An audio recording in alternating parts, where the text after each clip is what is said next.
Corvin Hale had stopped counting the days.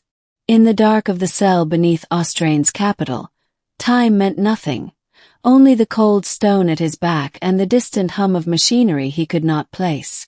He was the last of his crew. The others had died when the Veyrithi flagship turned the Wanderer into burning wreckage, and rationally he understood. Survivors of an invasion fleet were not kept for kindness. They were kept for questioning or for sport, or simply because a king liked to look at trophies before disposing of them. He had given up expecting visitors. So when the door groaned open and light spilled across the floor, he didn't move. Footsteps approached, unhurried, and a shadow fell across the bars of his cell. She did not look like a soldier or an interrogator. Her skin held a faint blue luminescence, like moonlight under glass, and her hair fell white and endless past her shoulders. Her eyes found his and did not look away. "I know what you did at the Hallowmere outpost," she said. "You had a clear shot at a child. You didn't take it." Corvin said nothing.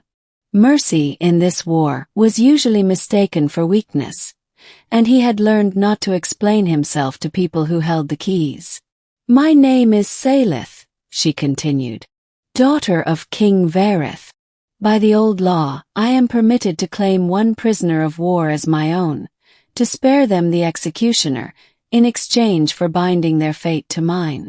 She placed her palm against the bars, and for a moment the rune markings along her collar flickered pale gold. "I am claiming you."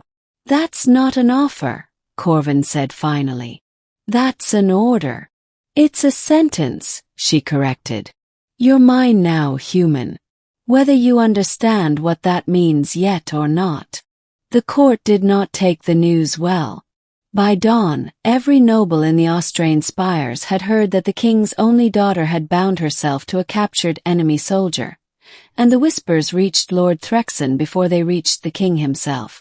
Threxon had served as the crown's chief advisor for 30 cycles, and did not intend to watch a human prisoner unravel that position.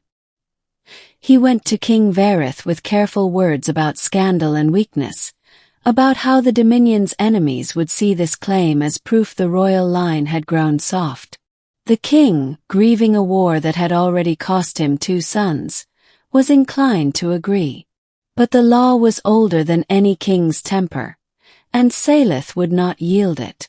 She had Corvin moved from the dungeon to a smaller chamber near her own wing, still guarded, still locked, but with a window and warmth and food that did not taste of rust. She visited him there in the evenings. At first they spoke carefully, like 2 soldiers testing a ceasefire. Then, gradually, like 2 people who had both lost more than they wanted to say aloud. He told her about his sister, who had died when the colony ships were first attacked, and about the silence that had followed her name in his head ever since. She told him about her brothers, both gone to the same war, and about a father who had stopped looking at her like a daughter and started looking at her like the last piece left on the board. "Why didn't you fire on the child?" she asked him one night, the question she had carried since the battle reports first crossed her desk.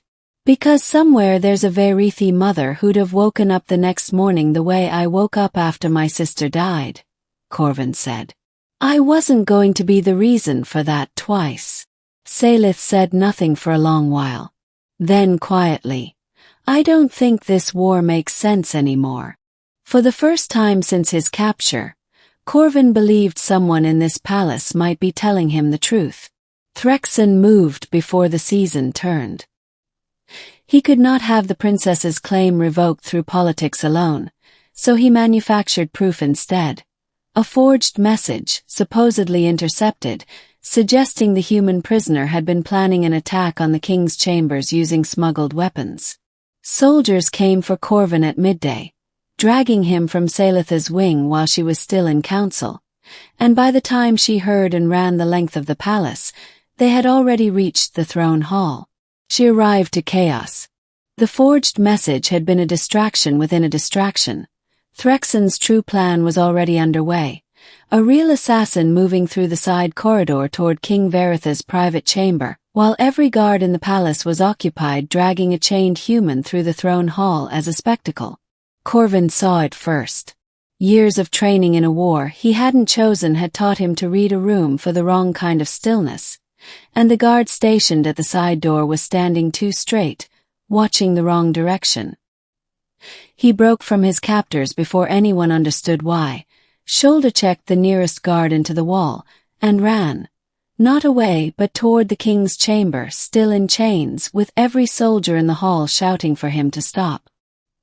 He reached the door half a second before the assassin did. What followed was brutal and fast. A blade meant for the king's throat instead opened a line across Corvin's forearm, and he answered with the only weapon he had. His own weight, driving the assassin into the stone wall hard enough to crack the ornamental tile, until the guards finally caught up and tore the attacker away. Seilith reached the chamber to find her father alive, white-faced, staring at the human who had just bled across his floor to save him. In the assassin's coat, the guards found Threxon's seal. King Veyrithi did not speak for 3 full days. When he finally summoned Corvin to the throne hall, the entire court assembled to hear it, Seilith standing rigid at her father's side, unsure which verdict to expect. "You are a soldier of an enemy fleet," the king said. "You came to this world to take it from us. And yet twice now, you have chosen mercy over advantage, when nothing forced you to." He rose slowly, the weight of a long war visible in every motion. Lord Threxon believed loyalty could only be bought from his own kind. "You have shown me it can be earned from anyone if a person is willing to earn it." He turned to his daughter. "The old law that bound this man to you as property no longer applies. I am ending it." A murmur ran through the court, and Seilith's breath caught, until the king continued. "In its place, I am naming him bonded protector of this house, by his own choice, if he wishes it to be his." Corvin looked at Seilith before he answered, and found she was already looking back at him, the way she had looked at him through the bars of a cell that now felt like another lifetime. "I wish it," he said. The court did not fully understand what they had witnessed that day. Not the politics of it. Not yet the alliance it would eventually become between the scattered survivors of humanity and the Veyrithi Dominion. But Seilith understood. The man who had walked into her world as a prisoner sentenced to her ownership now stood beside her as something neither of them had a word for yet. Not captor and captive, not enemy and conqueror, but 2 people who had chosen each other when nothing required it. And in a war built entirely on what could be taken, that choice was the only thing strong enough to end it.